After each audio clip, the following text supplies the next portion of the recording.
អូយបងប្អូនទាំងអស់គ្នាខ្ញុំអូសឃើញវីដេអូនេះហើយរំភើបមែនតើហ្មងឃើញបងអូនស្រីគាត់យកជាមួយនឹង W King D20 ទៅច្រៀងផុសនៅក្នុង page របស់គាត់បាន view រហូតដល់ទៅ1.1ហើយមិនមែនមានតែមួយវីដេអូណាខ្ញុំឃើញមិនក៏អត់ក្រោមពី20វីដេអូដែរនិយាយទៅគឺច្រើនមែនតើដែលគាត់ច្រៀងបងប្អូនជាមួយនឹង W King D20 នេះនេះបងអាចចូលទៅ scroll មើល page របស់គាត់លេងបានឃើញគាត់ថតជាមួយនឹង D20 នឹងផុសច្រើនមែនតើហើយសម្លេងរបស់គាត់វិញឡើងពីរោះក៏រលួយតែម្ដងហើយខ្ញុំមិនចេះតែមើលហើយមើលទៀតចេះឆ្ងល់បងអូនស្រីជាណាគេមានអារម្មណ៍នេះធ្លាប់ស្គាល់តាមពិតបងអើយ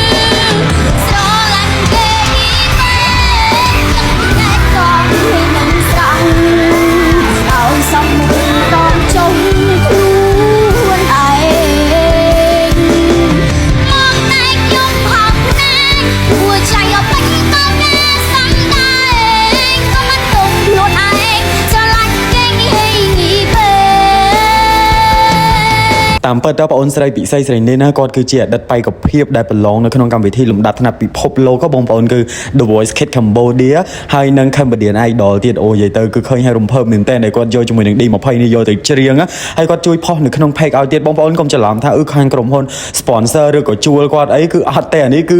អូឃើញមកឡើង surprise តែម្ដងដែលឃើញគាត់ច្រៀងជាមួយនឹង D20 ហ្នឹងអញ្ចឹងបានថាគុណភាពរបស់ D20 នេះមួយគឺ the best ខ្លាំងមែនតើហ្មងបងប្អូនគ្រប់ស្រទាប់វណ្ណៈគឺប្រើបានទាំងអស់ដោយសារតម្លៃសមរម្យប៉ុន្តែបើនិយាយពីគុណភាពវិញគឺល្អខ្លាំងមែនទែនគឺ10លើ10តែម្ដងច្រៀងក៏ព្រោះនិយាយទៅសំឡេងគឺព្រោះគ្រប់បែបយ៉ាងហ្មងមិនថាការស្ដាប់ការច្រៀងបងប្អូនដែលបានប្រើប្រាស់ D20 គឺដឹងតែពេញចិត្តចឹងបានថាគុណភាពរបស់ D20 នេះមួយគឺ the best ខ្លាំងមែនតើហ្មងបងប្អូនគ្រប់ស្រទាប់វណ្ណៈគឺប្រើបានទាំងអស់ដោយសារតម្លៃសមរម្យប៉ុន្តែបើនិយាយពីគុណភាពវិញគឺល្អខ្លាំងមែនតើគឺ10លើ10តែម្ដងច្រៀងក៏ព្រោះនិយាយទៅសំឡេងគឺព្រោះគ្រប់បែបយ៉ាងហ្មងមិនថាការស្ដាប់ការច្រៀងបងប្អូនដែលបានប្រើប្រាស់ D20 គឺដឹងតែពេញចិត្តព្រោះដោយសារតែសំឡេង D20 គឺវាព្រោះមែនតើដូចខ្ញុំនិយាយ100ដង10000ដង1លានដងគឺ D20 នៅតែល្អនៅតែព្រោះនិយាយទៅបងណាដែលគាត់ធ្លាប់បានតេស្តសំឡេងបងដែលជាអតិថិជនធ្លាប់បានទិញយកទៅប្រើប្រាស់ដឹងពីគុណភាពរបស់ D20 ថាល្អខ្លាំងកម្រិតណាអ្នកខ្លះទិញហើយបងប្អូនតលលុយយ៉ាងណាក៏អត់ចង់យកមកលក់វិញណានិយាយមែនបងប្អូនទាំងអស់គ្នាបើអាចប្រចាំបាសបានគាត់ប្រចាំក៏អត់លក់ទេដោយសារគាត់ស្រឡាញ់ D20 នេះពេកជាមួយនឹង microphone ដៃគេច្រៀងដល់សែនព្រោះហើយបើបានទិញទៅមួយកាបូបទៀតរត់តែ the best ហ្មងហើយអតិថិជនជួយប្រម៉ូទឲ្យច្រើនណានិយាយមែនសឹងថាបងតារាខ្លះគាត់ទិញទៅគាត់យកទៅច្រៀងថតផុសលេងដូចអូនពិសីសេនីនអញ្ចឹងហើយបងខ្លះក៏គាត់គិតថាជួលគេអត់ដែរជួលទេបងគាត់ទិញយកទៅប្រើហើយគាត់មានគាត់ឃើញសលេងល្អគាត់ថតផុសថតអីចឹងតាមធម្មតាបងដែលជាតារាសិល្បៈអី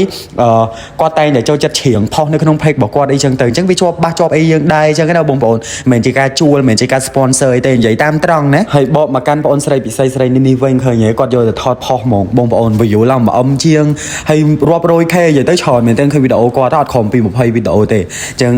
ក្រុមហ៊ុននឹងមានជាមួយនឹងកាដូជូនគាត់ទៀតសង្ឃឹមតែបានជួបគាត់ឆាប់នេះបងប្អូនចាំមើលវីដេអូបន្ទាប់ទៀតអរគុណមែនទែនបងអូនស្រីសម្រាប់ការគាំទ្រមកលើ W King ទិញយកទៅប្រើប្រាស់ហើយជួយថតផុសនៅក្នុង page បាន view ឡើងច្រើនទៀតអរគុណខ្លាំងមែនទែន